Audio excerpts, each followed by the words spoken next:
Bueno, arrancamos. Muy buenos días. Muchas gracias por conectarse a este tercer encuentro de este ciclo tan exitoso para pymes familiares. Tenemos ya casi 100 conectados y se van uniendo de todos los rincones del país. Hoy vamos a hablar de protocolos familiares. Saben a todos los que se fueron conectando que fuimos abordando distintas temáticas relativas a las empresas familiares.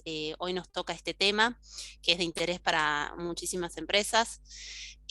Nos acompañan hoy dos especialistas como Leonardo Glikin y Adriana Samar en este ciclo que coorganizamos con Guía DEF. Les cuento un poquito más de nuestros oradores del día de hoy. Leonardo es abogado, es consultor de empresa familiar certificado, es director del registro CFC del IADEF, es director del programa Empresas Familiares de la Universidad Torcuato Di Tella, es director de CAPS Consultores y escribió 6 libros sobre la especialidad, dirigiendo el newsletter Temas de Empresa y Familia.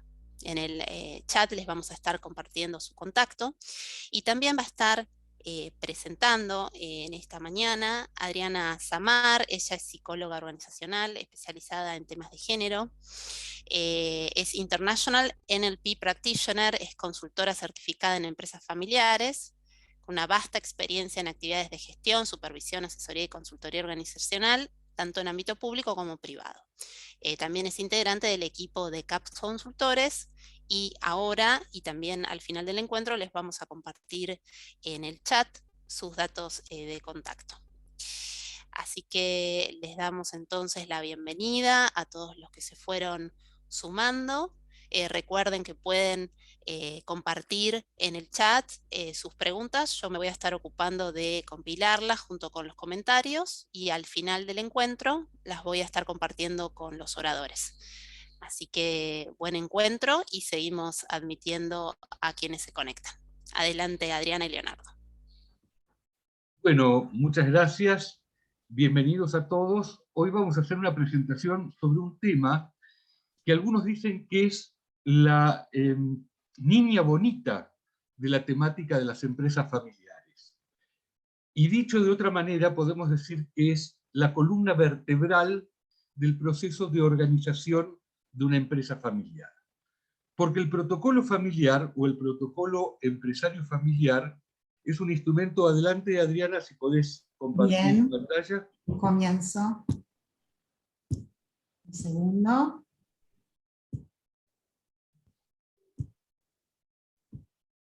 ¿Me avisan cuando se comienza a ver?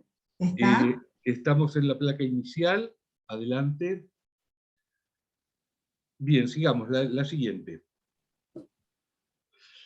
Entonces definimos al protocolo familiar, o yo prefiero llamarlo protocolo empresario familiar, porque cuando hablamos solamente de protocolo familiar podría tratarse de una familia no empresaria que decide poner en juego determinado tipo de acuerdos que van a tener un valor hacia futuro, por ejemplo, respecto de la escolaridad de los chicos, respecto del tipo de educación que van a recibir, respecto de las pautas con las que se van a manejar en caso de una separación o de un divorcio.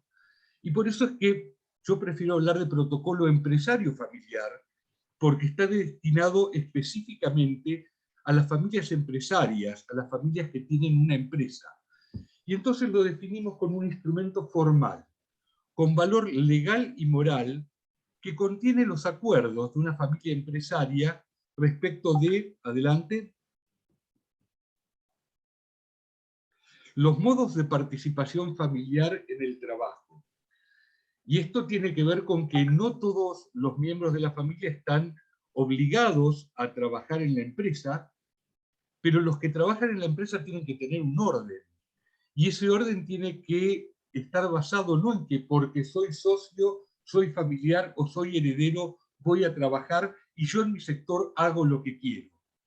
Porque el tener compartimentos estancos, el tener feudos dentro de la empresa, lo único que hace es afectar al conjunto y afectar la posibilidad de éxito de la empresa. Entonces también definimos los dispositivos de dirección de la empresa.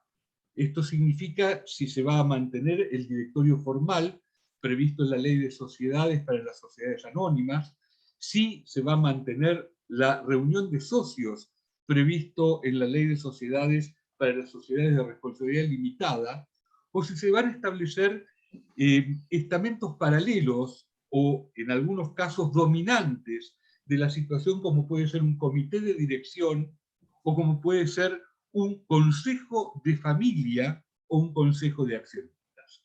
Adelante, por favor. El régimen de propiedad actual y futuro, si la empresa es actualmente de varios socios, y en su caso, cuál es la interacción entre esos socios, si la empresa actualmente es de una sola persona, pero la idea es que en el futuro sea de la familia. Cuando decimos de la familia, ¿a qué nos estamos refiriendo? Hay un modelo que es el modelo integrativo, en el cual la idea es que la empresa pase a ser de todos los miembros de la familia, porque el concepto es todos son herederos y por lo tanto todos tienen derecho a ese patrimonio en común. Otros dicen, no nos alcanza con este sistema integrativo porque somos muchos, estamos en tercera o en cuarta generación, y entonces necesitamos tener pautas de gobierno muy claras, porque de lo contrario vamos a terminar peleándonos. Y esto implica ir hacia un sistema que llamamos representativo, y esto está muchas veces pautado en el caso de un holding o de estamentos más complejos como pueden ser fideicomisos o eventualmente diferentes sociedades. En otros casos, la idea de un padre o de una madre es premiar a uno o algunos hijos o hijas que son los que se ocuparon de la empresa o piensan ellos que se van a ocupar de la empresa el resto de su vida, y por lo tanto en esos casos el modelo es un modelo selectivo, donde todo el trabajo va en función de que ciertos hijos e hijas reciban la empresa y otros sean compensados con otros bienes del patrimonio. Adelante, por favor. Mecanismos para prevenir y resolver conflictos. Y esto significa poder establecer en el marco del protocolo cómo hay que manejarse frente a una situación de potencial conflicto. Yo tiendo a explicar los conflictos como si fueran choques de trenes. Un tren puede chocar porque se quedó dormido el conductor, puede chocar porque dos trenes van por la misma vía en sentido contrario, puede chocar porque le fallaron los frenos. Entonces hay que identificar cada una de las posibles causas de choque para poder prevenirlas adecuadamente. Y esto ocurre a través del propio proceso de elaboración del protocolo familiar, donde se van poniendo en juego las historias de los miembros de la familia, los puntos que no están resueltos del pasado, y se van resolviendo a lo largo del tiempo en que se elabora el protocolo. Y también a partir de la incorporación de cláusulas de prevención y resolución de conflictos en el mismo protocolo. Adelante. Los ámbitos de autonomía y de interdependencia entre empresa y familia. Y esto significa que un integrante de una familia empresaria tiene que sentir, en la medida de lo posible, que no está condenado a formar parte de la empresa o a tener absoluta exclusividad respecto de la empresa. Pero al mismo tiempo tiene que saber cuáles son los ámbitos en los que puede desarrollar su autonomía. Quizás no puede desarrollar ninguna actividad que sea mínimamente en competencia o donde haya conflictos de intereses. También tiene que entender en qué cosas, siendo su desarrollo autónomo, puede tener una interdependencia con la empresa. De ahí lo bueno que es prever en el protocolo un reglamento para la presentación de nuevos negocios, pautas para la asociatividad con terceros, pautas para el desarrollo personal de cada uno de los integrantes de la familia. Adelante, por favor. Bien, y esta es, yo les diría, la pregunta por excelencia respecto del protocolo. ¿Cuál es el valor legal del protocolo? Hasta el año 2015, cuando se sancionó el actual Código Civil y Comercial, nosotros tenemos que explicar que el valor legal era digamos, el resultante de una serie de ejercicios. Decíamos que en realidad el protocolo incluía una serie de pactos de socios y que cada uno de esos pactos, por separado, daba como consecuencia la posibilidad de llevar ciertos incumplimientos del protocolo a la justicia. Sin embargo, a partir del 2015, esta cuestión cambia de una manera, yo les diría, copernicana, y por lo tanto el protocolo pasa a tener valor legal como instrumento en sí mismo. ¿Por qué? Veamos, Adrián, adelante. El artículo 1010 del Código Civil y Comercial establece que los pactos relativos, y ahí puso un montón de puntos suspensivos porque el código se refiere a una unidad productiva, a una explotación que puede ser agropecuaria, industrial, comercial, una serie de palabras que usa el código para no decir con todas las letras empresa de familia, pero eso es harina de otro costal. Lo importante es que en realidad, detrás de esos puntos suspensivos, lo que hay es un montón de empresas de familia.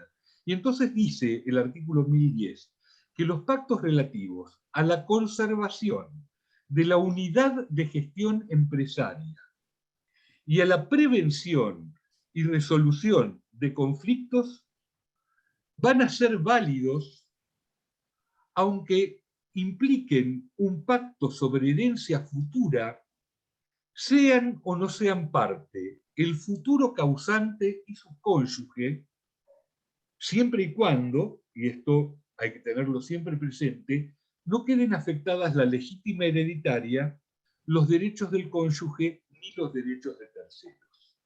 Este artículo que merece ser retocado, merece ser reformado para darle un lugar directo al protocolo familiar que quede totalmente descrito en la ley y que aluda en definitiva con todas las letras a la empresa familiar. De todas maneras, es un artículo que reivindicamos porque tiene una enorme profundidad. Y como les decía, implica un cambio copernicano, porque digamos que desde el derecho romano los pactos sobre herencia futura estaban absolutamente prohibidos. Se los consideraba pactos inmorales. Y algo de razón tenía el derecho romano, porque la hipótesis era que alguien vendiera su herencia futura por un plato de frijoles, porque estaba muerto de hambre. Entonces le decía a otra persona, generalmente un usurero, yo voy a heredar a mi padre, entonces te dejo esa herencia que voy a recibir a cambio de que me des de comer.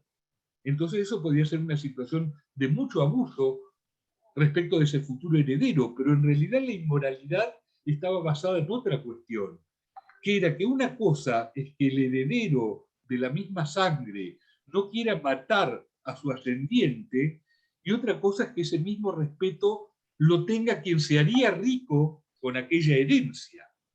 Por eso es que era un pacto inmoral, porque en realidad lo que hacía era incentivar que esas herencias se apresuraran en el tiempo, muchas veces a través de actos violentos y de envenenamiento. Por eso es que taxativamente se prohibieron los pactos sobre herencia futura. Ahora, ¿qué se requiere? Se requiere, en primer lugar, que haya una explotación productiva, que haya algo que no sea solamente patrimonio estático, que sea un patrimonio dinámico, y que esos pactos tengan como objetivo garantizar la unidad de gestión y prevenir o evitar conflictos. Todas las demás pautas, es decir, que no afecten la legítima hereditaria, los derechos del cónyuge ni los derechos de terceros, obviamente son pautas generales de nuestro derecho que lo que hacen es priorizar lo que llamamos justamente la legítima hereditaria, el orden público sucesorio y el orden público matrimonial, es decir, que son pautas que no pueden sobrepasarse. Pero yo les diría que algo extremadamente novedoso del artículo 1010 es este concepto de que el futuro causante y su cónyuge pueden o pueden no ser parte del acuerdo. Y esto es importantísimo cuando nos encontramos con un fundador, por ejemplo, muy resistente, que dice no, en realidad no lo dice, pero lo que hace saber es que se considera inmortal. Entonces los hijos se preguntan, ¿y qué va a pasar si papá no es inmortal? ¿Qué va a pasar con nosotros? ¿Qué va a pasar con nuestras relaciones, con nuestro patrimonio? Bueno, lo que actualmente permite el artículo 1010 es que esos hijos lleguen a un acuerdo entre ellos y que ese acuerdo tenga la pretensión de total validez el día que desaparezca el titular del patrimonio. Es decir, que ese tipo de acuerdos obliga a los herederos. Adelante, Adriana.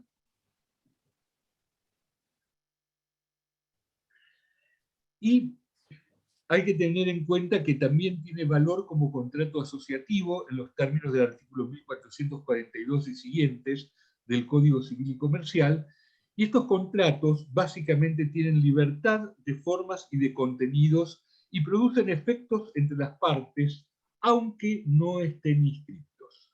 En síntesis, a esto le sumamos que desde diciembre del 2021 en la ciudad de Buenos Aires los protocolos pueden ser inscritos y ya desde hace muchos años podían ser inscritos, por ejemplo, en la provincia del Chaco, y podemos llegar a la conclusión de que el protocolo es una entidad existente que tiene consecuencias legales de diversas índoles.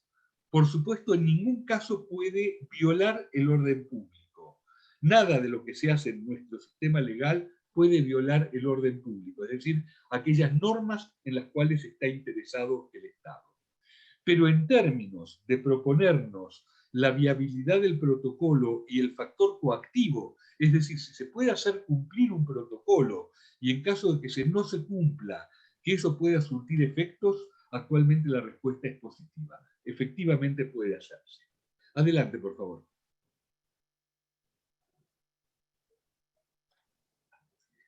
Bien, y una cuestión importantísima de la cual sistema legal es que activamente y pasivamente los efectos de los contratos actualmente se extienden a terceros.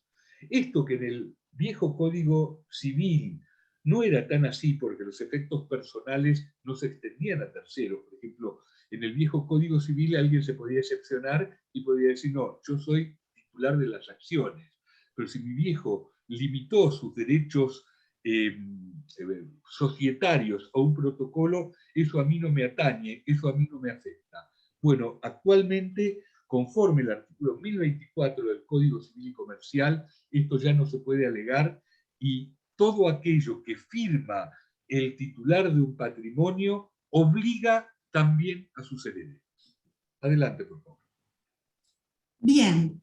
Leonardo recién estaba hablando del valor legal del protocolo, pero hay otro valor, que es el valor moral, que también lo mencionó, que es fundamental para poder llevar adelante un protocolo y que ese sea sustentable. Entonces nosotros nos vamos a concentrar un ratito en algo que es fundamental recordar. Lo primero es que el protocolo no es solo de valor para la familia, sino que además es un gran organizador de las relaciones dentro de la empresa. Yo circulo ahí la palabra relaciones porque cuando nosotros hablamos de relaciones, hablamos de las relaciones paterno-filiales, de las relaciones fraternas entre hermanos, de las relaciones sociales, de las relaciones de poder que hay dentro de una empresa. Entonces nosotros sabemos que todas las relaciones por lo general son complejas, pero particularmente en las empresas de familia tienen como un plus, una complejidad mayor.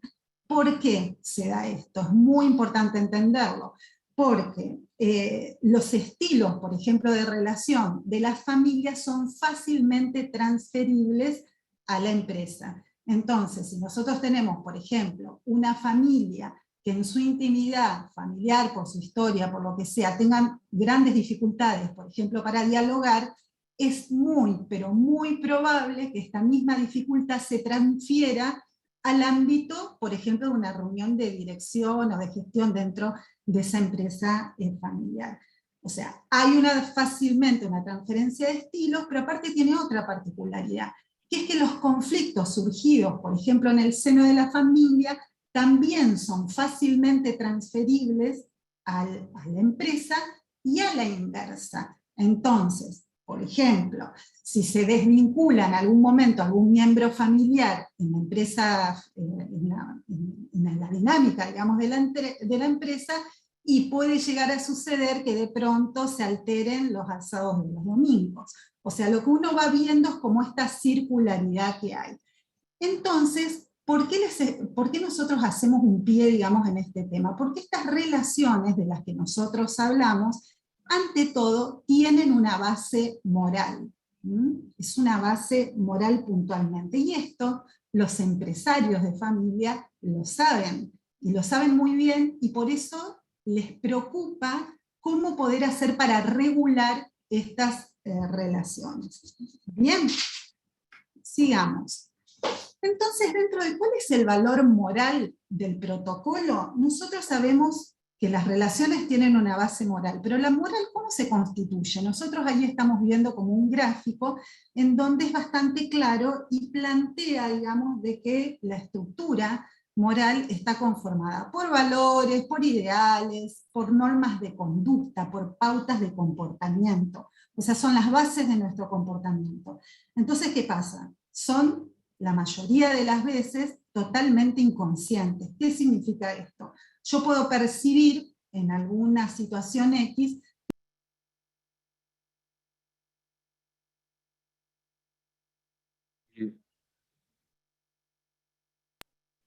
¿Me están escuchando?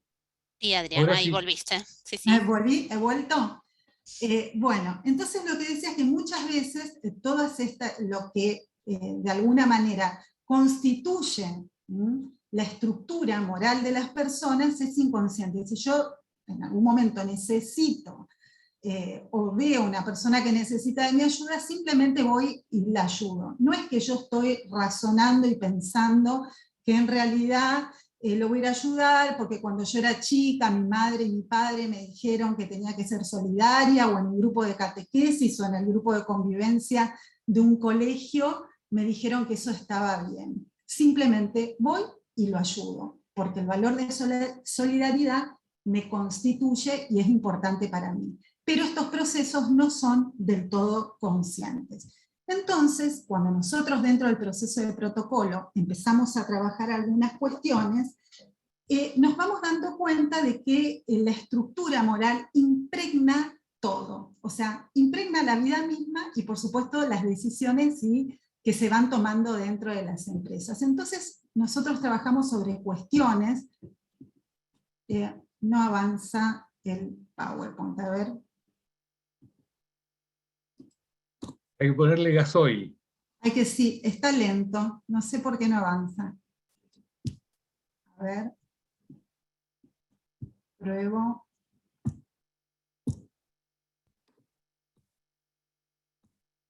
¿Se quedó tildado? Se quedó tildado. Ahí está. Bien. Arrancó. Entonces nosotros lo que vamos trabajando, algunas de las cuestiones que se van viendo dentro del valor moral del protocolo, es que es posible ir armando sistemas que combinen una ética del cuidado con una ética de la justicia. ¿Qué significa? Que es posible, por ejemplo, poder cuidar a la familia a la vez que se es justo con algunas decisiones empresarias. Puede suceder, por ejemplo, que algún dueño de empresa, algún fundador o algún mayor, tenga algún hijo que no rinda del todo dentro de la empresa y por alguna cuestión en particular, y sin embargo pueda cuidar de esa persona sin ser injusto en las decisiones con otro hijo que realmente está haciendo algún aporte extraordinario. O sea, se pueden combinar acciones de cuidado con acciones de negocios que lleven adelante a la empresa. ¿Cuáles son las palabras claves con las que nosotros solemos trabajar y debatir con las familias en el proceso de construcción del protocolo? Básicamente, lo que tiene que ver con la responsabilidad, con la interdependencia, el poder entender que en una empresa familiar uno no es uno solo, que necesariamente depende de los demás, y a su vez está bueno tener ciertos rasgos de autonomía, poder conservar la armonía familiar a la vez que se trabaja el éxito empresario, evitar el daño siempre que sea necesario, fundamental para poder generar una base ética dentro del trabajo del protocolo. Y por supuesto, poder tener equidad. poder, en todo este proceso, tener la capacidad para pensar las relaciones familiares empresarias a largo plazo. Nosotros siempre decimos que hay algunas decisiones de negocios, o sea, que se toman dentro del seno de la familia empresaria, que trascienden en el tiempo mucho más a veces que la empresa misma. A nosotros nos ha tocado vivenciar situaciones en donde quizás las empresas no existen más, porque se han vendido, porque no han podido sustentarse en el tiempo, pero la decisión que se tomó en algún momento afectó tanto a la familia que sus efectos todavía siguen estando en el tiempo, para bien o para mal. Estamos hablando tanto en positivo como en negativo. Entonces, ¿cuál es el punto de partida para un diagnóstico personal y de la empresa durante el proceso de elaboración? Nosotros utilizamos un diagnóstico, y este diagnóstico, para lo que va sirviendo dentro de un proceso, que es algo que se tiene que entender, digamos, no es algo que pasa de un momento para otro, es que nos sirve para, en primer lugar, identificar valores e ideales personales, familiares y empresariales. Por esto que decíamos hace un ratito. O sea, las personas no siempre tienen verdadera conciencia de cuáles son los valores que los guían. Poder identificarlos, ponerlos sobre la mesa y debatir sobre eso es fundamental en ese punto de partida. La segunda cuestión es armonizar las relaciones personales. ¿Por qué? Porque dentro del proceso lo que va ocurriendo es que se pueden descubrir algunos conflictos, algunas diferencias de interacciones, diferencias de estilo, que hacen que el encuentro, en el diálogo, en la negociación de acuerdos, sea difícil. Entonces un poco la idea es ir armonizando, y para nosotros armonizar no es que todo el mundo piense lo mismo dentro de una empresa familiar, sino que en realidad se pueda conversar respetando las diferencias y llegando a acuerdos. La armonización tiene que ver con eso, no tiene que ver con que todo el mundo piense lo mismo. Lo tercero, modificar conductas. Hay algunas conductas en las organizaciones familiares que están como muy naturalizadas. Y también lo que se va haciendo es poniéndolo, digamos, sobre la mesa para poder, no sé, por ejemplo, una de las conductas más naturalizadas que uno observa es la mezcla entre el ambiente familiar y el empresarial. Entonces lo que sucede es que en ambientes familiares se terminan hablando cosas de negocios, generando algunas tensiones, o sobrecargas o estreses, o bien dentro de la empresa, en una determinada reunión de comité de gestión o de dirección, terminan saliendo algunos trapitos al aire, digamos, de situaciones que tienen que ver con cuestiones familiares. ¿Qué es lo que se hace? Es básicamente tratar de organizar, de desnaturalizar todo esto y de ir dando herramientas en el camino del armado del protocolo como para ir modificando estas conductas. También puede suceder, por ejemplo, que haya una persona de la familia que se niega a escuchar a otra, o un padre que es demasiado condescendiente con uno de sus hijos y de alguna manera genera dolor en los demás hermanos. Entonces, un poco se trata de ir trabajando estas cosas mientras se va trabajando el proceso, ¿no? Establecer nuevas prácticas.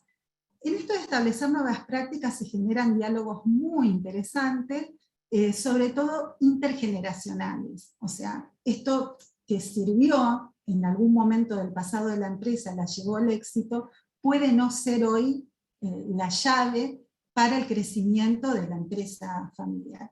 Yo pensaba en algún ejemplo, y por ejemplo es muy interesante cómo ahora se están generando algunos nuevos debates con respecto a cómo retener talento y cómo manejarse con las nuevas generaciones, ¿no? En donde también se ponen en juego algunas diferencias con respecto a los criterios y a los valores en juego en relación al trabajo. Bueno, esto también nos permite trabajar sobre estas cuestiones. A veces es necesario implementar cambios en la estructura de la empresa, a veces la empresa no tiene organigrama, a veces sí lo tiene y no se cumple. A veces hay organigramas, como decimos nosotros, son organigramas afectivos en lugar de organigramas efectivo, en donde nosotros vemos que el organigrama se estructuró en función de los miembros de la familia y no de la necesidad del negocio. Entonces también nos permite este diagnóstico ir poniendo estas cosas sobre la mesa. También cuestiones en relación a la transmisión de la titularidad de la empresa a ciertos herederos, que es distinto a lo que es la transmisión del liderazgo. Esto pasa un poco más acerca de explorar un poco cuáles son los criterios para la transmisión de la propiedad. ¿Todos los herederos van a heredar de la misma manera? ¿Va a haber alguna otra forma? ¿Se pensará en donaciones, en el armado de un holding, de un fideicomiso? Hay muchas herramientas y también este diagnóstico permite poner todas estas cuestiones sobre la mesa y conversarlo en el mientras tanto.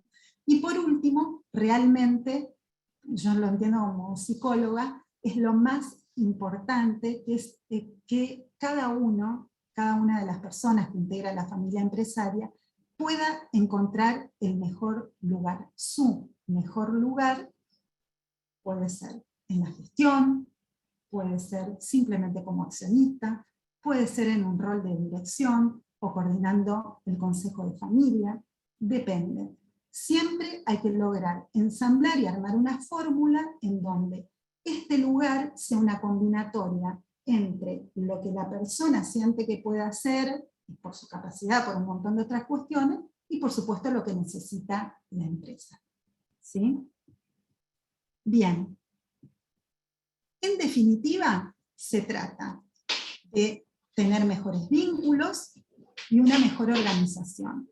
Lo importante de entender acá es que cuando nosotros hablamos de mejores, hablamos explícitamente en relación a que se produzca un proceso de evolución y de maduración. O sea, ser mejores es igual a madurar las relaciones de la familia y la empresa, y a madurar el tipo de procesos de organización de estructura que es la mejor para esta empresa en particular. Y por supuesto, esto lleva a que se genere una incorporación del protocolo a la cultura empresario familiar. ¿Por qué? El protocolo no tiene que quedar como una letra muerta, como una norma ISO que nunca se cumple. Tiene que tener espíritu, tiene que generar una pertenencia, la familia tiene que sentir que ese protocolo la representa, y por otro lado, se tiene que incorporar a la cultura, pero lo que es más importante, a nuestro entender, es que ese protocolo se convierta en una herramienta, además, de desarrollo, de fortalecimiento y sobre todo de transmisión de la cultura de esa empresa, de esa familia empresaria en particular. Bien. ¿A qué se parece un protocolo, Leo? Leo, ¿estás por ahí? Sí, el protocolo puede parecerse a diferentes instrumentos. Yo me acuerdo cuando era chico, había una película que era Superman, en realidad una serie de televisión, entonces estaban las personas...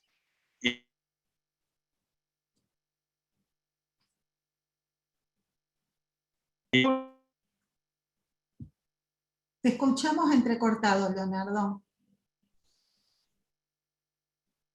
Sí, lo perdimos. Sí. Parece que lo perdimos. ¿Me escuchan mejor ahora? Sí. Sí, también, Leonardo, si querés podés sacarte la cámara. Exacto. Tal vez eso ayuda con tu conexión. A ver, vamos a ver si me escuchan mejor ahora. Sí, sí.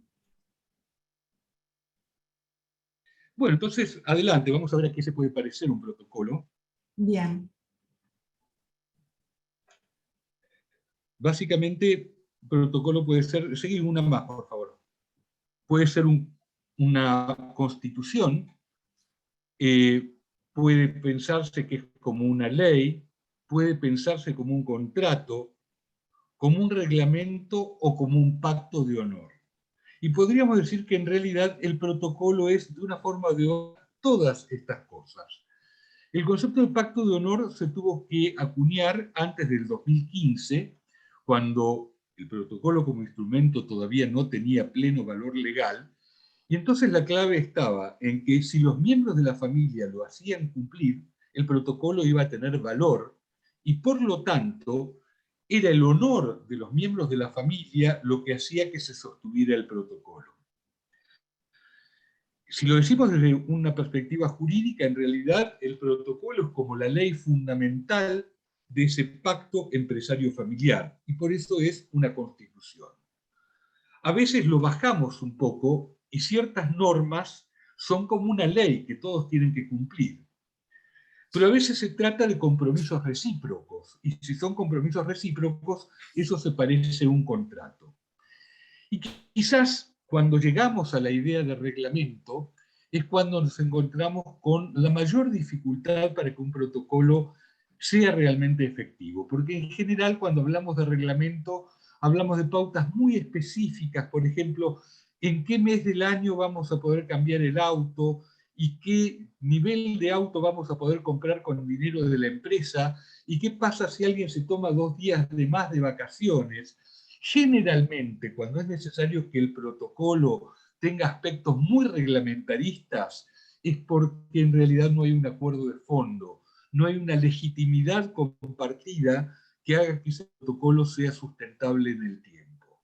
Yo recuerdo el caso de una señora que circulaba por la empresa con un libro de amonestaciones en la mano. Créase o no, la señora había sido directora de escuela y entonces había conseguido un libro que era igual que el libro que se usaba en la escuela, y entonces pasaba por la empresa, tenía varios hijos, y alternativamente iba amonestando a sus hijos por sus incumplimientos. Hasta que el menor de los hijos, una vez en una reunión conmigo, dijo: doctor, mire, a mí me da mucha vergüenza esto que está ocurriendo entre nosotros.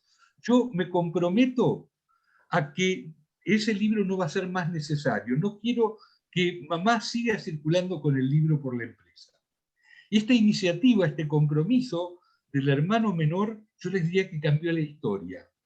Porque justamente en una familia que era muy estructurada, muy basada en jerarquías y demás, que un hermano menor dijera: basta, he decidido crecer, ayudó a que crecieran todos los demás. Ahora, si me permitís, Adriana, si sacás directamente el PowerPoint, dado Dejo de que compartir. ahí está. Dado que el título de nuestra charla de hoy es elaboración del protocolo, yo quiero compartir con ustedes algunas de las pautas de cómo se elabora un protocolo. Básicamente, nosotros tenemos un menú de todo aquello que un protocolo puede contener. Por graficarlo de alguna manera, un protocolo full podría tener, por ejemplo, 35 páginas, sin contar con los reglamentos. Sin embargo, hay protocolos absolutamente eficientes que no tienen más de 15 páginas. La diferencia entre uno y el otro tiene que ver con el tipo de familia y el grado de relación de esa familia con el concepto de lo legítimo y el concepto de lo legal. Hay familias que necesitan que las cosas queden escritas y se comprometen a cumplirlas cuando están escritas, y hay familias que pueden inducir ciertas conductas en función de normas generales. Recuerdo el caso más extremo en este sentido de una familia que cada punto que proponíamos, lo que decían era: pero esto es obvio, ¿cómo no se va a cumplir con esto si nosotros tenemos esta formación moral? Entonces yo en muchos casos les aclaraba que en realidad era un por las dudas, que en realidad no estaba pensado para ellos, sino que estaba pensado para las jóvenes generaciones, los que todavía no estaban participando en el protocolo. Y entonces el argumento de algunos de ellos era: bueno, pero los chicos que tienen más de 15, 16 años, en realidad ya están conscientes de nuestras normas morales, y por lo tanto hacerles estas explicaciones a ellos es como verdades de perogrullo.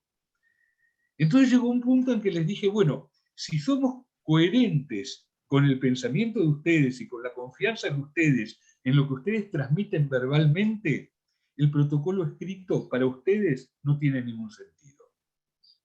Alcanza con el reconocimiento al esfuerzo de los fundadores, y eso va a alcanzar para que ustedes se mantengan bien a lo largo de la vida. Esto yo les diría que es un extremo de esta posición basada en la legitimidad de los vínculos, y les diría que el caso contrario es justamente un protocolo al cual le tenemos que poner luego muchos anexos de conductas específicas para evitar que haya cualquier tipo de transgresión, porque cualquier tipo de transgresión podría desmoronar los acuerdos a los que se llegó, porque habría una actitud de ojo por ojo, diente por diente. Si te compraste una cámara fotográfica más importante que la mía, el paso siguiente va a ser que yo me voy a comprar un teléfono celular que a vos te va a resultar inigualable, y así su ruta. Entonces, este punto de determinar, y esto lo hacemos a través del diagnóstico, las características, el estilo de un grupo familiar es uno de los puntos claves para el éxito del proceso del protocolo. Dice León Tolstoy en Ana Karenina: cada familia feliz se parece a otras familias felices. Cada familia infeliz es infeliz en su propio estilo. Y yo diría que nuestra principal función cuando elaboramos un diagnóstico de empresa familiar es tratar de imaginar cuáles pueden ser las causas de infelicidad para una familia determinada y ayudar a remediar aquellas causas de infelicidad que tienen que ver con el pasado y prevenir las causas de infelicidad del futuro. Y a partir de ahí, y según el estilo de la familia, vamos a empezar a trabajar lo que llamamos en general la planificación estratégica. La visión, el sueño imposible, aquella estrella que nos guía hacia el futuro. La misión, que es el valor social por el cual estamos comprometidos con lo que hacemos. Aquello por lo cual lo nuestro no es solamente ganar dinero, sino que es dejar una marca en el mundo. Y en definitiva nuestros valores. Adriana, si querés contar un poco más acerca de valores. ¿Puedo compartir algo? Adelante. A ver, avanzo un segundo. Vamos a avanzar.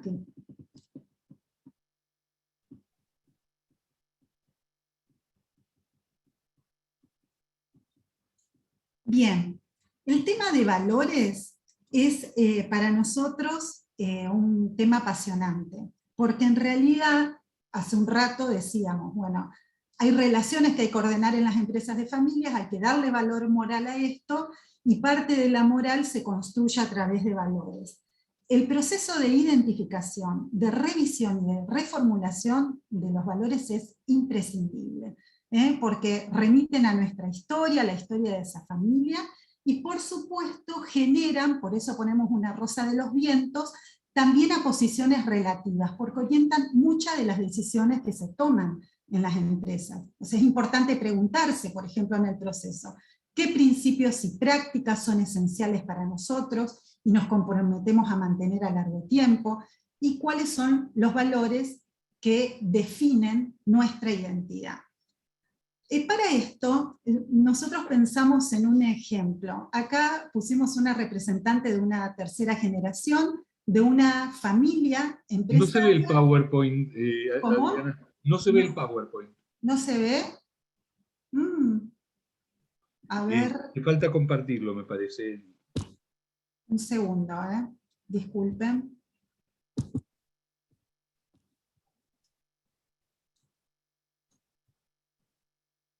A ver. La presentación.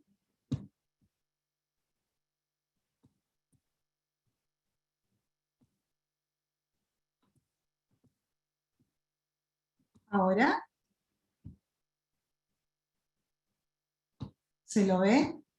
Sí. Bien. A modo de ejemplo, como decíamos, ¿por qué nosotros consideramos que el trabajo sobre valores es fundamental? Si nosotros pensamos en una persona de tercera generación, en este caso, una joven de tercera generación, de una empresa X, de un rubro que, por ejemplo, puede llegar a producir contaminación por el tipo de trabajo que realizan. No sé, puede ser una empresa de venta de insumos, una curtiembre, cualquier, una textil o lo que a ustedes se les ocurra. Cuando nosotros trabajamos el debate sobre valores, es muy interesante cómo se genera el intercambio entre las distintas generaciones. En un caso en particular, que es el que yo estoy pensando ahora para contarles a ustedes, en realidad los dos valores más importantes que entraron en tensión era si ganar dinero, que era cierto, porque toda empresa necesita ganar dinero para sustentarse, o en realidad priorizar, en este caso esta familia empresaria tiene mucha inserción en la comunidad, todo lo que tiene que ver con el cuidado del ambiente y de las personas, no solo las personas en donde está al lado la fábrica de la familia empresaria, sino de las personas internas a esta empresa. Y ese debate, que no les voy a decir cómo terminó, a ellos los llevó a evaluar cuáles son en realidad sus prioridades, qué tipo de decisiones van a tomar y también qué modelo de negocios va a adoptar esa familia empresaria que les dé identidad. ¿Por qué nosotros hacemos hincapié en esto? Porque el trabajo sobre valores lleva al hecho de que si uno no está en consonancia con esto y no se toma realmente un trabajo para revisarlo, es muy difícil que una persona dure en una empresa, especialmente los jóvenes, si las prácticas, las estrategias y los objetivos no están en consonancia con los valores de esa persona y de esa familia. Entonces esto hoy es un tema clave para la retención de los jóvenes en las empresas, porque hoy los jóvenes no se bancan tanto a negociar el tema de los valores. Y por otro lado generan una contradicción importante hacia adentro de la familia y por supuesto en la comunidad. Obviamente esto ayuda a la definición de los objetivos de largo plazo, ¿no? Que puedan pensar qué objetivos se proponen hacer, cuáles van a ser las estrategias y tácticas que van a utilizar. Es decir, yo tomo la seguridad de las personas como un valor importante, probablemente la inversión que esa empresa haga y cómo genere una serie de prácticas van a respetar eso. Y por último, cómo van a medir los resultados, ¿sí? Entiendo que el trabajo sobre valores es imprescindible en ese sentido. Bien. Bueno, vamos a dejar entonces el PowerPoint que va a quedar a disposición de todos ustedes. Vamos a sacar el PowerPoint ahora porque no tenemos mucho tiempo y me parece que va a ser muy rico el diálogo con las preguntas y demás.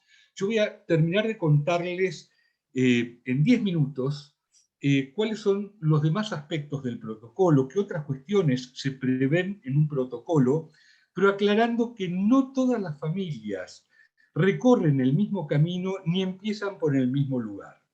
Así como decíamos que muchas veces empezamos por la visión, la misión, los valores, los objetivos, hay familias que tienen que empezar por cuestiones muy prácticas, como por ejemplo el puesto de cada uno, la descripción de los lugares de trabajo de cada uno, los roles que cumplen los miembros de la familia empresaria dentro de la empresa, las pautas de disciplina en relación al trabajo en la empresa, las pautas de retribución para los miembros de la familia y los lugares de poder en relación a la empresa.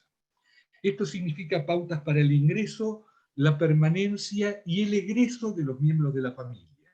Porque a veces hubo algún miembro de la familia que se retiró mal y quizás es el momento de revisar ese incidente que impide continuar con las buenas relaciones. O al contrario, los miembros de la familia que se quedaron en la empresa dicen, esto ya no tiene arreglo, pero no queremos que vuelva a ocurrir. Entonces, ¿cómo hacemos para no correr los mismos riesgos, para no tropezarnos con la misma piedra? Entonces, estas pautas se pueden poner por escrito, al igual que las pautas de retribución. ¿Se va a ganar en función de la tarea? ¿Se va a ganar en función de la responsabilidad? ¿Se va a ganar por ser miembro de la familia? ¿Se va a ganar por la necesidad que tiene cada uno? Claramente, lo mejor para que la empresa sea competitiva es que se pueda diferenciar entre el sueldo, por un lado, los honorarios y los dividendos. ¿Por qué? Porque el sueldo es el que tiene que retribuir el trabajo cotidiano. Los honorarios tienen que retribuir o compensar o reconocer el valor adicional que incorpora cada uno de los que ejercen funciones de dirección y de decisión en la empresa. Esas decisiones son las que en definitiva van a generar la sustentabilidad y el éxito futuro de la empresa. Y todo eso se hace en función de un resultado que tiene que ser para el accionista. Y no debe confundirse entre lo que gana una persona por ser titular del capital, de todo o parte del capital, de lo que gana por el hecho de trabajar o del hecho de dirigir. Todo esto es necesario que sea parte de un ordenamiento que cuente con consenso. La familia tiene que comprenderlo, aceptarlo y llegar a un punto de equilibrio donde cada uno se sienta conforme con el mecanismo al cual se llevó. Las pautas que tienen que ver con la compraventa de las participaciones societarias. ¿Qué pasa si alguien quiere vender su participación en la empresa? ¿La puede ofrecer directamente a terceros libremente o previamente tiene que dar la oportunidad de que su parte sea comprada por los actuales accionistas? ¿Puede ofrecerle más acciones a algún miembro de la familia que a otros o tiene que ofrecerles a todos por igual? ¿Qué pasa si nadie quiere comprar? ¿El que quería vender tiene que quedarse con sus acciones o tiene derecho a venderle a un tercero? ¿Qué pasa si ese tercero en realidad es un competidor? Si tenemos la sospecha de que en realidad quiere entrar a la empresa para destruirla, o si tiene malos antecedentes desde el punto de vista comercial, personal, moral.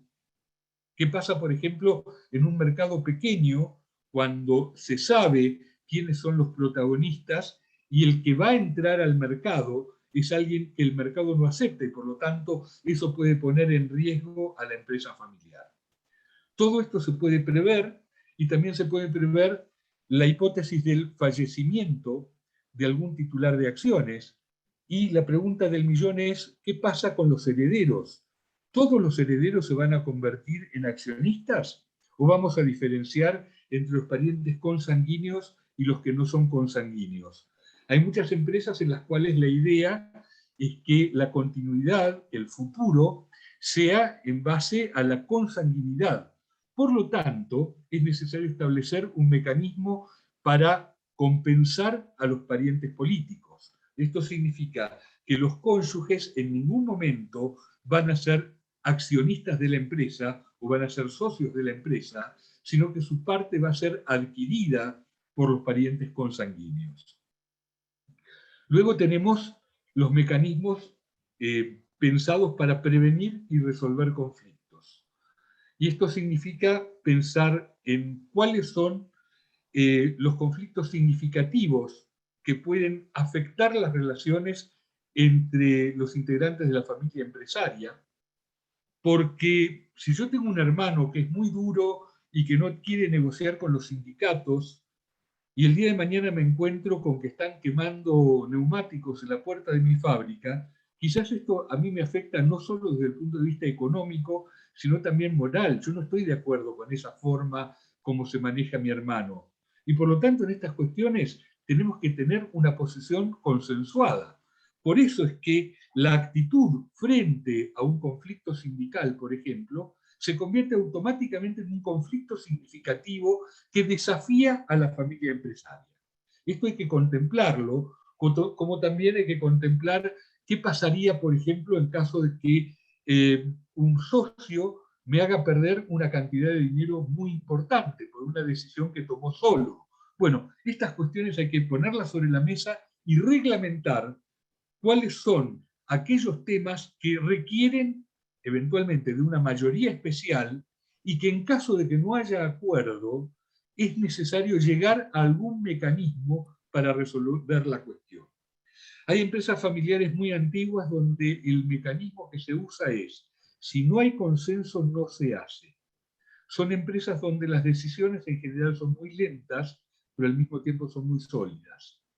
Hay otras en las cuales se busca un negociador externo, alguien que conoce del mercado, que conoce del tema específico.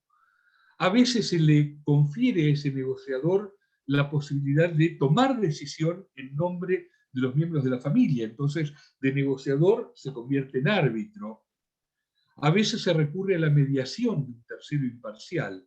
Muy bien, se trata de encontrar cuáles son los mecanismos adecuados en cada familia empresaria para prevenir y resolver conflictos. En este sentido, la recomendación por excelencia es no guardar la tierrita bajo la alfombra. Reglamentar con la mayor claridad los organismos de toma de decisiones y de deliberación en la empresa. Decíamos al comienzo que la ley habla de un directorio, pero a veces es conveniente tener un comité de dirección conformado por personas que son las que toman las decisiones efectivas y no necesariamente son miembros del directorio. A mí me pasa que cuando yo me encuentro con, por ejemplo, 3 hermanos y les digo, ¿y ustedes cada cuánto se reúnen? Nosotros nos reunimos todos los días porque almorzamos juntos. Yo anoto en mi computadora, no se reúnen nunca. Porque en realidad, claro, a la hora del almuerzo de distendernos y nadie quiere darle ninguna mala noticia al otro para arruinarle la digestión.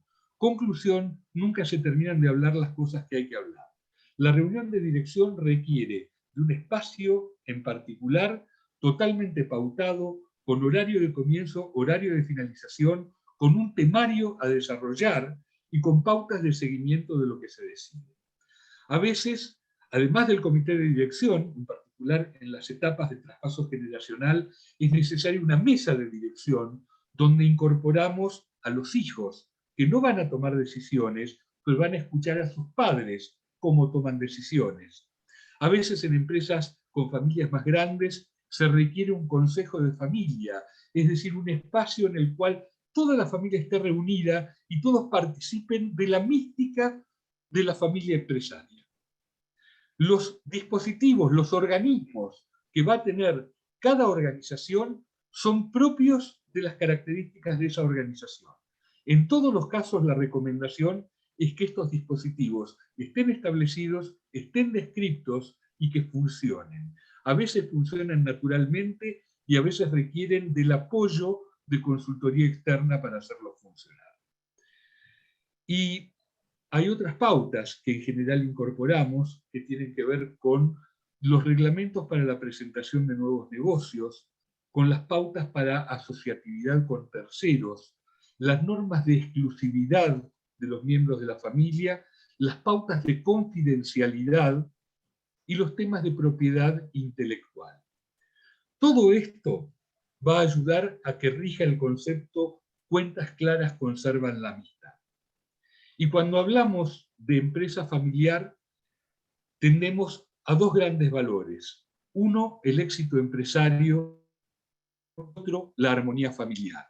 La clave está, si es posible, en que ambos vayan juntos. De lo contrario, decimos, ninguna familia está condenada a tener una empresa y ninguna empresa está condenada a tener una familia.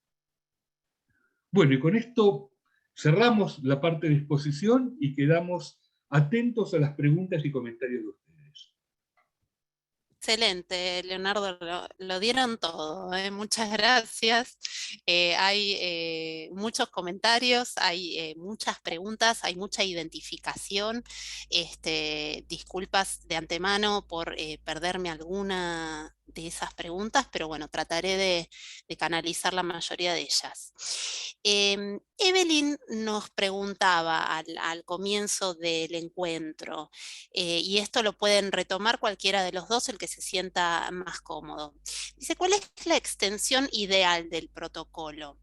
También, ¿cuáles son los apartados habitualmente que se usan en un protocolo? Esto obviamente sin extendernos todo lo que llevaría a este tema, pero tal vez como una síntesis sobre los apartados que podrían componer un protocolo. Y también lo que ella nos preguntaba es si puede ser elaborado únicamente por un abogado o lo puede hacer un administrador. Bien, bueno, voy a empezar por un evento del día de hoy. Le escribí a un empresario que nos contrató hace 10 meses y que estaba muy preocupado por el tiempo que le iba a llevar a hacer el protocolo y por los contenidos del protocolo. Y lo que le escribí fue, estimado Alberto, felicitaciones. Que hiciste un protocolo en 10 meses y en 10 meses estamos casi terminando. En realidad a nosotros nos va a llevar unas cuantas horas adicionales de elaboración, pero no las vamos a cobrar porque nosotros entendemos que para vos el valor del tiempo y el cumplimiento del presupuesto es extremadamente importante. Por lo tanto, absorbemos esa diferencia de costo en virtud de tu satisfacción como cliente. Esto es un extremo de un tipo de cliente que asigna un presupuesto determinado y se angustia si no se cumple el presupuesto o no se cumplen los plazos. Hay otro tipo de clientes, hay otro tipo de familias que toman el protocolo como una navegación que se sabe cuándo empieza y no se sabe bien cuándo se termina. Y con esas familias la respuesta es: nos vamos a dar cuenta juntos cuándo está terminando el protocolo. Y es muy interesante. Hay un momento en el diálogo con esas familias en el cual todos sentimos que estamos hablando ya con, comillas, egresados del protocolo, que ya llegaron al punto al que tenían que llegar en esta etapa. Y precisamente con una familia como esta hemos trabajado hoy a la mañana, muy tempranito, de 8 a 10 de la mañana, una familia con la que hicimos el protocolo en el año 2008, con una madre que tenía un liderazgo enorme, y que en un momento, en un mes de abril, me dijo: bueno, Leonardo, queremos saber cuánto falta para terminar el protocolo. Y yo les dije: depende de ustedes, porque en realidad yo les mando material, ustedes no terminan de leerlo, y entonces hay cosas que tenemos que explicar en nuestras reuniones. Dijo esta madre: chicos, en mayo termina el protocolo, así que si a la noche se tienen que quedar leyéndolo, se quedan, pero en mayo terminamos. Efectivamente, en mayo terminamos el protocolo, y en este momento, 14 años después, estamos haciendo una modificación que implica adaptar un protocolo de fundadores a un protocolo de una segunda generación a cargo de la empresa. Entonces hay diferentes estilos, diferentes modelos, está en el talento del consultor poder identificar cuál es el protocolo que mejor se adapta a las características de esa familia y poder hacer un proceso que sea lo más gratificante y satisfactorio para todos. A veces no podemos empezar a trabajar un protocolo hasta después de 6 u 8 meses de trabajo con esa familia. Es como si primero tuviéramos que domar determinado tipo de actitudes, determinado tipo de comportamientos, para recién después de eso poder tomar el protocolo como un valor. Porque si lo queremos hacer desde el comienzo, va a haber vencedores y vencidos. Va a haber miembros de la familia que van a sentir que se está haciendo lo que ellos quieren, y otros que van a sentir que les están queriendo poner un bozal. Entonces es parte de nuestra función como consultores poder identificar cuándo podemos empezar a trabajar un protocolo. Y si lo pueden hacer personas que no sean abogados, desde ya nosotros consideramos que la consultoría de empresa familiar es una práctica interdisciplinaria que tiene vocación de transdisciplinaria.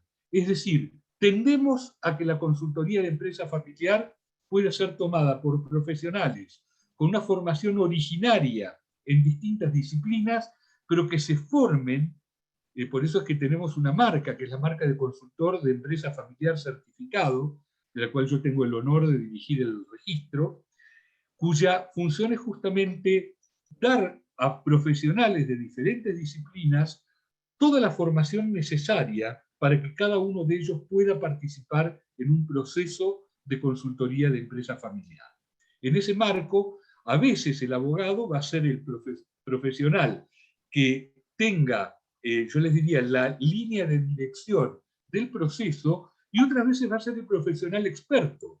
Es decir, el protocolo lo va a poder hacer un psicólogo, un licenciado en administración formado en empresa familiar, y va a tomar al abogado como un profesional experto. En ese sentido, mi propia experiencia, yo soy abogado, pero mi propia experiencia en Paraguay siempre ha sido de esa naturaleza, tanto en Paraguay como en Uruguay. Digamos, yo llevo adelante todo el proceso del protocolo, pero cuando tenemos que ver los aspectos legales, lo someto a la mirada experta de un profesional local. Muy bien, gracias, Leonardo. Tenemos algunas otras preguntas así de índole legal que las traté de agrupar. Nos pregunta Ana: ¿el protocolo debe registrarse en algún lado o formalizarse, por ejemplo, mediante certificación de la firma de escribanos u otro trámite similar? ¿dónde se verifica y da fuerza legal al protocolo? El protocolo tiene fuerza legal por sí mismo. Por supuesto, la certificación de firmas lo que hace es darle fecha cierta al instrumento y impide, por supuesto, que a alguien se le ocurra desconocer la firma, y aquí estamos pensando en una segunda o una tercera generación, que diga, por ejemplo, yo no recuerdo que esta sea la firma de mi abuelo, por lo tanto este instrumento a mí me es inoponible porque le falsificaron la firma a mi abuelo. Entonces esto se evita a través de la certificación de firmas, y actualmente en la provincia del Chaco y en la ciudad autónoma de Buenos Aires el protocolo puede registrarse, en el caso de la ciudad de Buenos Aires, a partir de una resolución de diciembre del 2021, se puede registrar en la Inspección General de Justicia, pero esa registración no genera ninguna otra consecuencia que el hecho de que el protocolo queda registrado. Es decir, no le da un valor legal adicional al protocolo, porque la Inspección General de Justicia no hace un control de ilegalidad. En definitiva, esta registración que hay en la ciudad de Buenos Aires tiene un valor testimonial, tiene de alguna manera el valor de decirle al mundo que el protocolo es un instrumento que existe. Entonces, si alguien, desde el punto de vista doctrinario, quisiera sacarle valor al protocolo, tendría una mayor dificultad porque tendría que explicar por qué algo que supuestamente no existe está siendo reconocido por la Inspección General de Justicia. Bien, aquí María Alejandra entonces pregunta cuál es el fuero competente para ejecutar el cumplimiento del protocolo. Esta es la última preguntita de índole legal, después ya son más de varios factores, digamos. En muchas jurisdicciones hay una justicia civil y comercial, por lo tanto es la justicia civil y comercial la que interviene, donde están separados los fueros civil y comercial. Le corresponde en principio la justicia comercial cuando es un tema empresarial, y va a ser la justicia civil cuando sea un tema relacionado con el orden sucesorio. Bien. Bueno, aquí entonces Rosana pregunta, ¿cuál sería la ventaja de incorporar el protocolo al estatuto de la sociedad? Si pueden hacer como una pequeña síntesis para recopilar lo que ya han comentado. En realidad, no se trata, yo diría, de incorporar el protocolo al estatuto, sino en todo caso de adaptar el estatuto al protocolo. Es decir, en el protocolo a una serie de acuerdos, y entonces, en la medida de lo posible, para darle trascendencia legal y publicidad frente a terceros, es conveniente en muchos casos hacer una reforma de estatutos que refleje lo que está establecido en el protocolo. Sin embargo, a veces esto puede ser objetado por la Dirección de Personas Jurídicas de la jurisdicción correspondiente. Yo recuerdo, por ejemplo, que un cliente ha tenido severos problemas en la Dirección de Personas Jurídicas de Santa Fe porque no le podían entender una cláusula, no había con qué darle, por más fundamentación que diera. Entonces esto lo llevaba directamente a la justicia. A veces no hay más remedio que pedirle a la justicia que le imponga ciertas decisiones a la autoridad administrativa. Y por otro lado, a veces ciertas pautas del protocolo pueden eventualmente afectar la relación de una empresa, por ejemplo, con las entidades de crédito. Entonces lo que hay que hacer es una lectura inteligente y dinámica del estatuto y del protocolo para sugerir de qué manera homologarlos, o de lo contrario, cuándo priorizar el valor legal o el valor moral. Yo les diría que cuando una familia tiene que tener todo escrito, registrado y firmado, en realidad lo que necesita es un estatuto y no un protocolo, porque el protocolo en gran medida está basado en eso que antes decía Adriana, que tiene que ver con el valor moral. Si una familia no puede tener la inteligencia emocional de hacer valer el protocolo como una norma de conducta, esa familia probablemente no sea merecedora de sostener un protocolo y no lo pueda mantener a lo largo del tiempo. Perfecto. Ahí Rosana nos hacía el comentario al escuchar la presentación de Adriana sobre que es importante trabajar sistémicamente los dos contextos, digamos, la empresa y la familia. Eso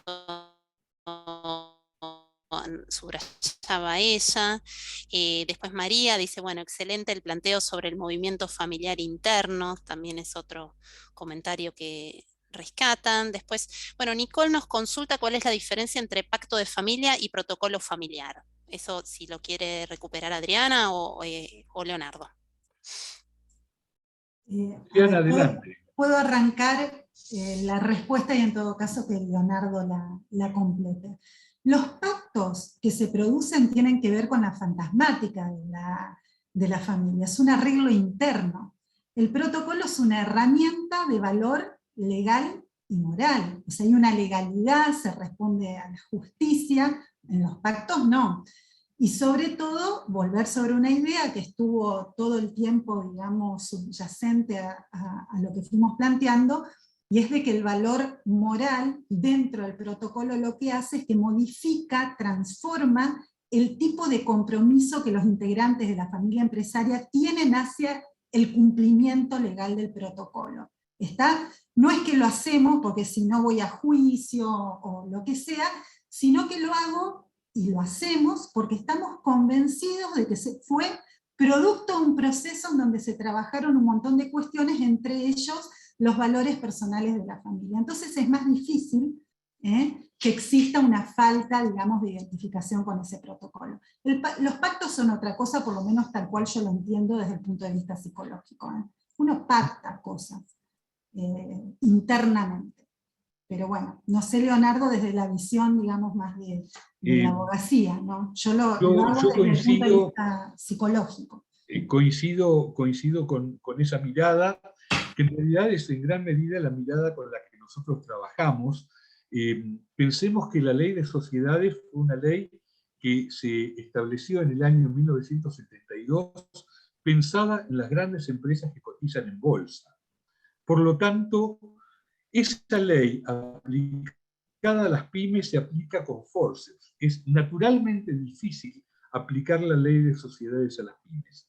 Por lo tanto, cuando nosotros hacemos un protocolo, lo que hacemos es un esfuerzo de adaptación para que en definitiva el protocolo sea el instrumento real que va a dirigir, que va a arreglar las relaciones entre esos integrantes de una pyme, donde no son solamente socios, donde no tienen solamente como objetivo ganar capital, tienen como objetivo continuar con las buenas relaciones. Fíjense que todo el derecho societario argentino está basado en la hipótesis de que uno de los socios esté distraído un ratito y el otro socio va a una asamblea, este socio no fue y toma decisiones en ausencia del otro. O el socio está con una necesidad económica, entonces este viene y le compra las acciones casi a precio vil y lo deja en minoría. Bueno, lo que queremos hacer a través de los protocolos es precisamente desandar ese tipo de procesos. Como decimos siempre, en lugar de dormir con el arma debajo de la almohada, hay que hacer lo contrario, es poder estar en las reuniones de consejo de familia o en las reuniones de comité de dirección en pantuflas. Bien. Aquí Ana María nos comenta, bueno, lo que comentan es tan aplicable, más cuando son familias compuestas por hijos de un solo cónyuge con diferentes familias, eso nos comenta ella. Y nos pregunta, ¿el protocolo es flexible? ¿Se puede modificar en el tiempo? Sí, el protocolo, en primer lugar, tiene que ser flexible por definición, porque tiene que ser el instrumento que ayude a una familia empresaria a poder reglar sus relaciones a lo largo de mucho tiempo, y por lo tanto, aquello que se haya establecido, por ejemplo, cuando había un padre y una madre fundadores que estaban juntos con sus hijos menores de edad, probablemente si esa pareja originaria se separa, si alguno de ambos queda con la titularidad de la empresa, cuando los chicos van creciendo, cuando los padres se retiran y los chicos se hacen cargo de la empresa, cuando empiezan a pensar en sus propios hijos, es decir, en tercera generación, son todas situaciones en las cuales necesariamente hay que revisar el protocolo porque la estructura de la familia y la estructura de la empresa han cambiado. Bien, aquí Viviana nos comenta, en las empresas que asesoro se hace difícil hablar de un protocolo consensuado. La generación fundadora no da tanto espacio a los que se van incorporando como para que ellos se sientan parte en la toma de decisiones y en cómo continuar con la empresa. Bien, ahí es donde es especialmente aplicable esto que yo les comentaba del valor del artículo 1010, que dice que los acuerdos en la siguiente generación son válidos, participen o no participen los actuales titulares. Yo tengo algunos casos en los cuales lo único que hicieron los actuales titulares fue permitir a los jóvenes que se reúnan. Es decir, ellos dijeron, nosotros no vamos a cambiar nada, ni siquiera vamos a permitir cambios. Lo que permitimos es que ellos se acomoden para el futuro. Es totalmente válido y es totalmente respetable que se haga de esa manera. Yo tengo un artículo, les voy a pasar un chivo, en mi newsletter en temas de empresa y familia, que lo ubican en www.temas-delmediocaps.com.ar, que se llama Caerse del caballo. Y el origen del título está dado porque en el primer seminario que organizamos en la Argentina sobre planificación sucesoria, allá por el año 1996, me planteaba un escribano, y yo tengo un cliente, decía, que tiene al padre que monta a caballo, y el padre ya tiene como 75 años, y este hombre se puede caer del caballo en cualquier momento y no tiene hecho ni siquiera un testamento. Y entonces mi pregunta fue, y dígame, ¿y su cliente, el más joven, también anda a caballo? Y ahí el escribano se dio cuenta que no estaba dicho que primero se tenía que caer del caballo el mayor y luego el menor. Entonces caerse del caballo significa que cualquiera puede caerse del caballo y cualquiera puede tomar previsiones en el momento en que le resulte más adecuado. Y a veces, si los mayores se consideran inmortales, eso no debe convertirse en una maldición para los más jóvenes. ¿No? Bueno, aquí tenemos algunos casitos, algunas personas que nos comentan su experiencia. Julia nos cuenta, nosotros en la empresa tenemos el 62% de las acciones como familia y el restante lo tienen terceros. Entonces consultan, ¿el protocolo debería participar únicamente la familia o habría que sumar a los terceros? A los externos, perdón. Cuando nosotros definimos protocolo o empresa de familia, en realidad, lo que decimos es que la clave está en la vocación de continuidad. Si hay vocación de continuidad de esa sociedad, es conveniente quizás que haya un primer acuerdo dentro de cada uno de los grupos familiares y luego que haya un acuerdo compartido entre todos, que haya diálogo entre las diferentes familias. Esto en caso de que la empresa tenga una vocación de ser una empresa multifamiliar.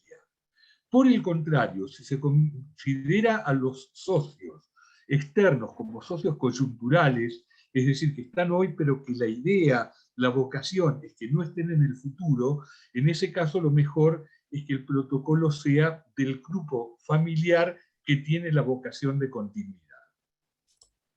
Y para ser irónico, que lo otro parezca un accidente.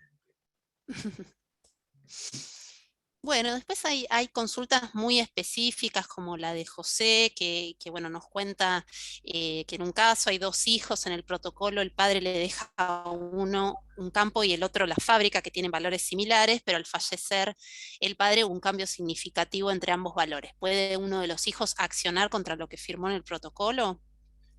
Siempre y cuando quede afectada la legítima hereditaria, por eso decíamos que el artículo 1010 lo prevé especialmente. En primer lugar, ya desde el derecho, cualquiera puede plantear el tema en función del derecho sucesorio. El tema planteado es un tema muy escabroso porque si el padre donó los respectivos bienes en momento simultáneo, hizo una partición hereditaria simultánea, los valores posteriores no afectan ese acuerdo previo. En cambio, si el padre no hizo una donación en términos de partición hereditaria, todos los valores se van a revisar al momento del fallecimiento del causante, es decir, que hay que analizar claramente el tema con un abogado especializado en sucesiones como primera medida.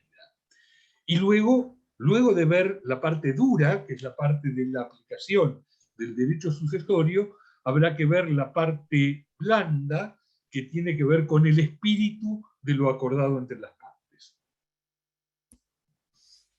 Bien, y aquí Luis dice, bueno, el titular de una empresa, esposo y su cónyuge eligen régimen de separación de bienes. Si fallece el esposo, ¿la cónyuge tiene derecho a herencia, empresa y patrimonio particular?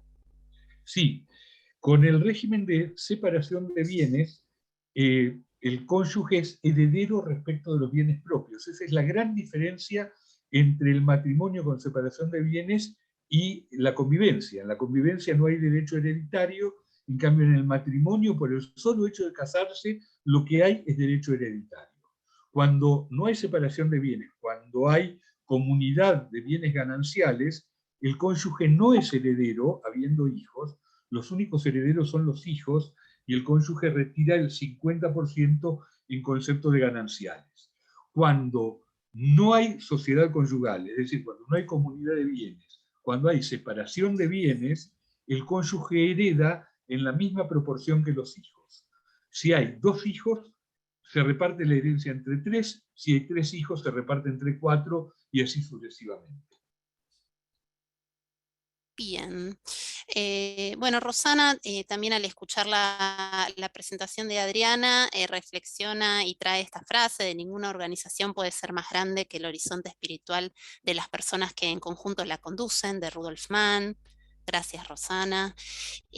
Marcela también, escuchando a la Adriana, decía, bueno, esto que está planteando sería como un mecanismo de defensa para la empresa. Y después, bueno, María del Pilar, María Lucrecia agradecen, muchas gracias a ustedes también por conectarse. Claudio dice, bueno, tal vez podemos pensar en una mesa de diálogo en una empresa familiar.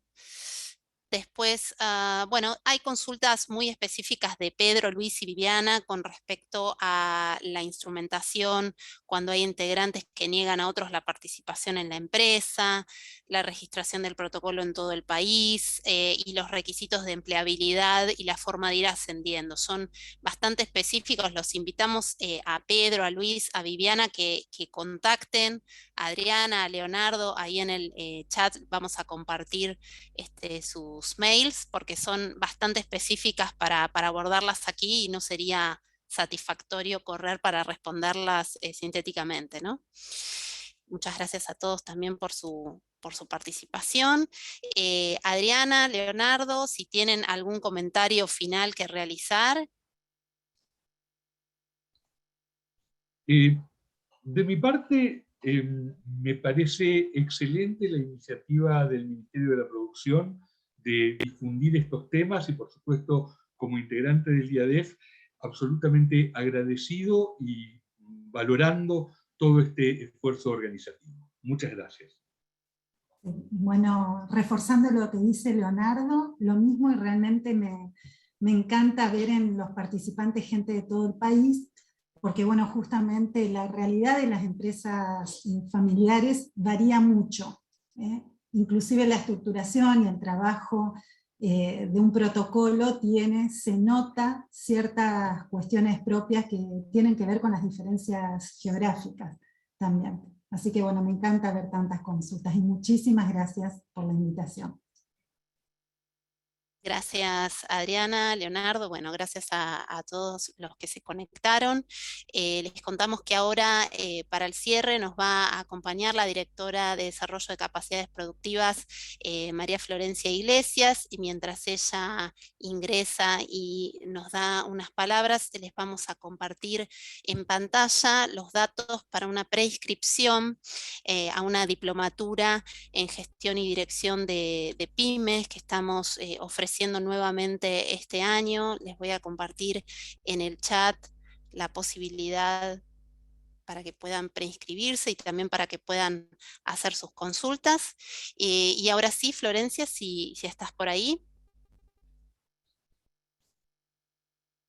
Bueno, en particular gracias Leonardo y Adriana, ingresé unos minutos antes y los pude escuchar, y bueno, no solo por la claridad conceptual, sino por la pasión con la que hablan de esta temática. La verdad que Bueno, tener a disposición consultores y consultoras como ustedes es un placer para poder trabajar con las empresas de nuestro país. En primer lugar, para cerrar y hacerlo muy breve, porque sé que hace ya más de una hora que estamos trabajando en forma conjunta, agradecerle al Instituto Argentino de la Empresa Familiar. Como lo mencioné en el primer encuentro, esta es una demanda que teníamos hace bastante tiempo por empresas de todo el país y quisimos darnos un espacio de encuentro.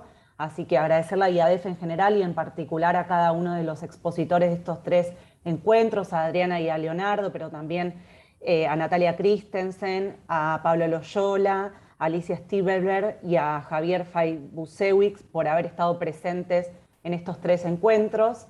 Contarles que desde Capacitar, la plataforma que lidera la Secretaría de la Pequeña y Mediana Empresa y los Emprendedores, consideramos que este ciclo hoy llega a su fin, pero a la vez es el inicio de un proceso de fortalecimiento de capacidades y de gestión empresarial de este tipo de empresas que ustedes se pueden dar a través del vínculo con IADEF, y que sepan que para eso no solo IADEF pasa a ser parte de su red para llevar adelante estas mejoras, sino que también la Secretaría de la Pequeña y Mediana Empresa pone a disposición distintos instrumentos y políticas que tienen como objetivo acompañar estos procesos de asistencia técnica y de capacitación que puedan ustedes haber identificado en sus empresas al haber participado de estos 3 encuentros vinculados a temas como la profesionalización y gestión de las empresas familiares, el trabajo sobre los conflictos intra o intergeneracionales, la aplicación de estos protocolos o códigos de familia que vimos en el día de hoy. Para eso les vamos a dejar a disposición la plataforma Pymes Argentinas, que es una plataforma que de alguna manera lo que intenta es concentrar todos los instrumentos que la CEPYME pone a disposición para esta tarea. IADEF también está al tanto de estos instrumentos, así que si quieren contactar a cualquiera de los expositores que estuvieron durante estos 3 encuentros o al instituto, sepan que además por detrás está la Secretaría para poder poner a disposición política pública para fomentar estos lazos.